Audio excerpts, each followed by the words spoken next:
China right now, I don't know if you saw this, but China is actually warning right now, saying an increasingly worried Chinese president tells Trump to exercise restraint over North Korea is the headline on Zero Hedge. So they're worried about North Korea. We've got some reasons why, but apparently there's a meeting going on today regarding this. That's right. And while meetings at the White House aren't rare for the senators and for, a president to call all the senators to the White House for a meeting, it is rare to have these four people at that meeting, those being Secretary of State Rex Tillerson, Secretary of Defense James Mattis, Mad Dog, Director of National Intelligence Dan Coats, and General Joseph Dunford, who's the chairman of the Joint Chiefs of Staff.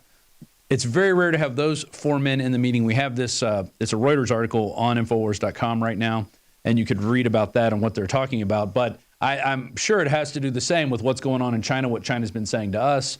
They're asking us to urge restraint as we have this crybaby. I think Ben Garrison drew it best. There's a little, maybe you guys can find this, there's a little Kim Jong-un sitting there crying like his temper tantrum. Oh, yeah, and like you a got baby. Trump and you got Xi and then Putin all sitting there, like parents scolding him. And that's kind of what we're dealing with. We're dealing with this guy who doesn't have a governor, who doesn't have anything, any whim. He just, he blows people up with aircraft carrier, anti-aircraft guns. That should say enough. That's how he kills members of his family. He also sicks wild, hungry dogs on them. And those are different ways He's to kill. poisoned members of his own family as well. South Korea, China, and the United States. There you see the problem child. And Ben Garrison really does encapsulate the best of, he gets the gist of really what's going on in the world. But that's what's going on at the White House right now. So it'll be anxious to see, it'll be interesting to see what goes on the next few days. Because I thought maybe something would break out over Easter weekend. Nothing's gone on. And it's been kind of this stalemate, this staring contest with both sides looking back at each other. I've been calling it war chicken. Yeah. On Saturday, this story broke. Volleyball over, North Koreans go back to work at nuclear site. Apparently, this nuclear site in North Korea, which kind of had some inactivity for a while, is apparently buzzing with activity now. And that might have something to do with the president of China's message and this meeting today. Maybe North Korea really is, some people are theorizing that Kim Jong-un is basically freaking out right now. He feels like it's a last desperation chance for him, possibly. And that might be why China is saying this meeting is going on, this increased activity at this nuclear site. It's all very interesting stuff, and I'm just glad. I mean, in Japan right now, I saw a story today that bomb shelters are and selling. water purifiers. And water purifiers. I wonder why that is. Yeah. Well, they're close to North Korea. They're worried about, stuff contaminating their drinking water. They're worried about being able to survive a nuclear explosion.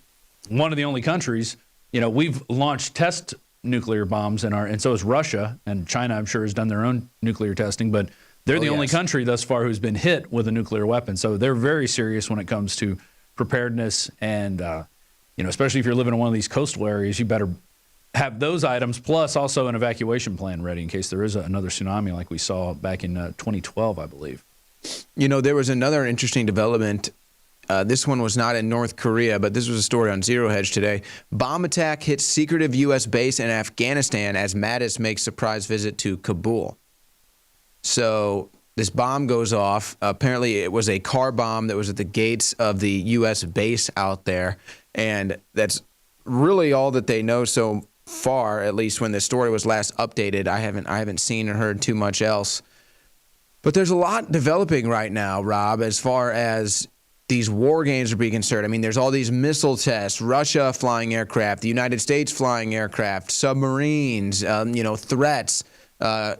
Kim Jong-un also said great war is coming. I mean, these are all some serious things, and it's amazing to me, actually. I mean, honestly, if we want to really get down to it, I think the amazing thing to me is that there's still people out there that just have just no clue. This doesn't seem to bother them. Right. That's what I'm saying. How does this not bother you? I mean, okay, we can all – it's not like I have to sit here and be miserable and just have my head down all day, but it's like, I mean, this is our future. This is our planet. Well, end of last week, over the weekend, they had these power outages in L.A., New York, and San Francisco. And what it was part of was a nuclear testing, speaking in North Korea, of what would happen, I think, if these big cities got hit with an electromagnetic pulse and the power went out. But it was part of Operation Gotham Shield, and we have a report from John Bound that I want you guys to get ready. We'll go to in 1 second. That talks about what's going on here? You said that the Japanese are making preparations. Well, I'm sure the Chinese are making preparations. I'm sure the South Koreans are. They probably are ingrained with all the preparations they have to make, because they have about 20 minutes to get underground before anything happens if they're going to have any hope of survival.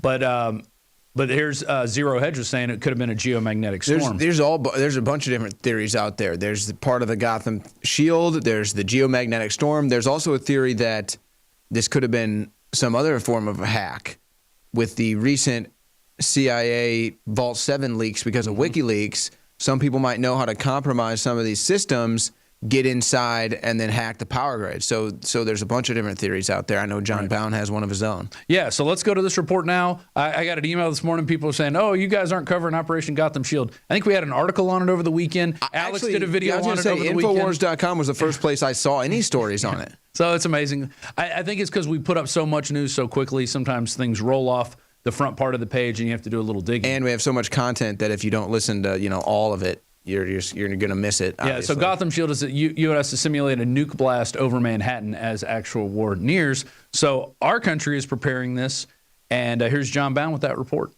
I'm not gonna sit here and take it anymore. I continue to be much more concerned when it comes to our security with the prospect of a nuclear weapon going off in Manhattan. Power outages in San Francisco, New York, Frankfurt, Kentucky, and Los Angeles. Coincidence, or were they part of the drill known as Operation Gotham Shield that will finally commence between April 24th and April 26th? Basically, a simulation drill, and not the actual detonation of nuclear weapons, will be underway.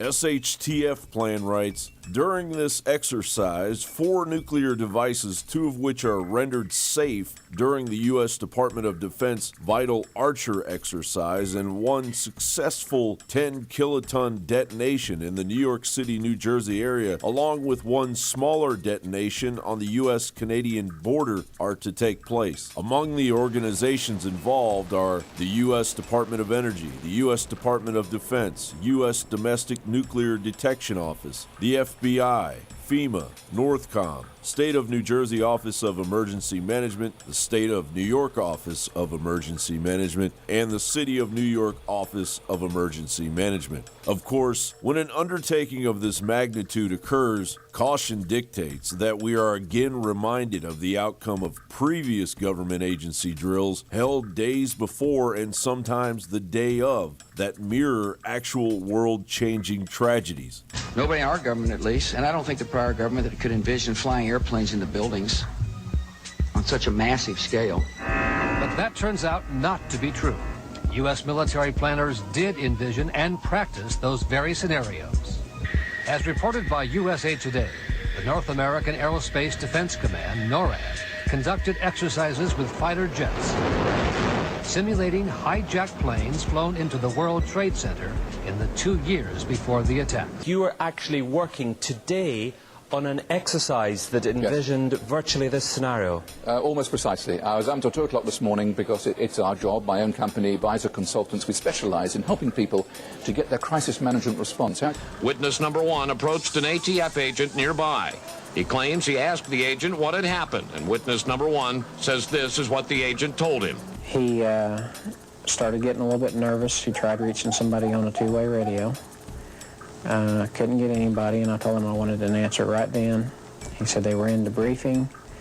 None of the agents had been in there. They had been tipped by their pagers not to come into work that day. Plain as day out of his mouth. Oklahoma City paramedic Tiffany Bible, who heroically responded just minutes after the blast on April 19, 1995, swore in an affidavit when she arrived, the BATF was in full mop gear, bomb gear that takes at least 30 minutes to put on. When she asked them, oh my goodness, were you guys hurt inside the blast? They said, no, we got tipped off by our pagers not to come in today. It's true. Drills are held all of the time. However, adding to the concern is the occultic nature of of Operation Gotham Shield. The term Gotham, an old Anglo-Saxon word meaning goat's town, and a nickname for New York City coined by legendary American writer Washington Irving, and later becoming the realm of Batman, has significant Freemasonic influence, linking it to the 33rd degree worship of Baphomet.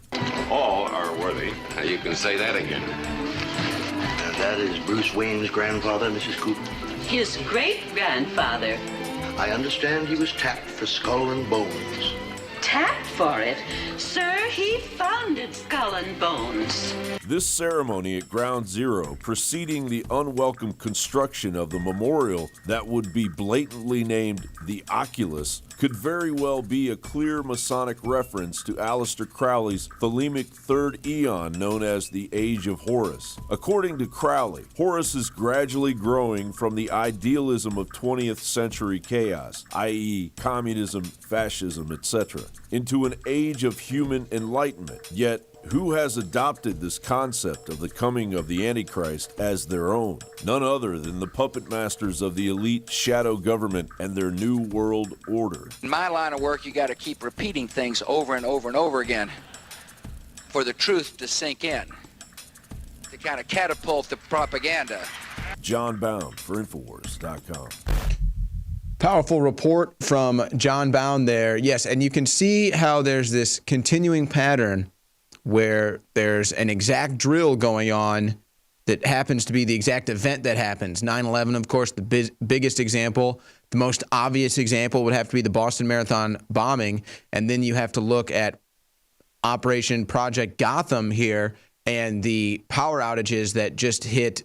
Well, actually, they hit everywhere. If you look at the overall grid, there were power outages in a lot of major cities. San Francisco, the biggest one. So you have to scratch your head. You have to wonder if the powers that be are testing some sort of global initiated collapse, some global initiated panic, or if this is truly just organic things happening. Obviously, these are the questions that we try to cover at Infowars.com. It could have been an agency trying to go, can we bring down the power grid? Right. Or some other actor, or a different state actor or individual actor. That's right. There's a lot of different. Or as Trump said, a 400-pound guy sitting in his bed. Yeah. Well, that's who hacked the emails. USA Today has a little bit of an update on what's going on at the Senate. One of their big updates was that it was Senate Majority Leader Mitch McConnell who organized the meeting. It wasn't Donald Trump asking people to show up. The White House was just serving as a place where that meeting could take place. And this is on North Korea now. Well, maybe to limit leaks. Maybe they're going, if we have it in the Senate chamber, somebody's going to hear, somebody's going to leak it out. Let's bring them all to the White House. We know this place is secure. Maybe by now they've run security agencies. Or another thing that they sometimes do, and I actually think that the Trump administration or the Trump team has kind of done this before, is they'll have different secret meetings or different meetings with different groups, leak certain intel to a controlled group to try to see where that intel goes and who the moles are or where the leak's coming from. Yeah. So there's always that you could consider too. So, yeah, and exactly. So Sean Spicer was saying this is a Senate briefing convened by the majority leader, not a White House briefing. The White House press secretary, Sean Spicer, said we were just serving as the location. So that, I think, might be a big thing. Maybe they didn't want anything getting out. Or maybe something will leak out of this from that meeting, and we'll hear about it. Because at this time, the meeting was held over an hour ago, and nobody's reporting on anything coming out of it. So maybe there haven't been any leaks. Well, I don't have... it doesn't feel like I don't have much say on this game of war chicken. It feels like I'm just on the ship, and I'm hoping that who's ever steering the ship turns it out of the way so that we don't have to head-on collision with whether it's North Korea or China or Russia or whoever it is. I'm hoping that whoever is steering this warship in this game of war chicken does not lead us to a head-on collision, because I don't think anybody really wants that right now, but I think there may be some powers that be that do.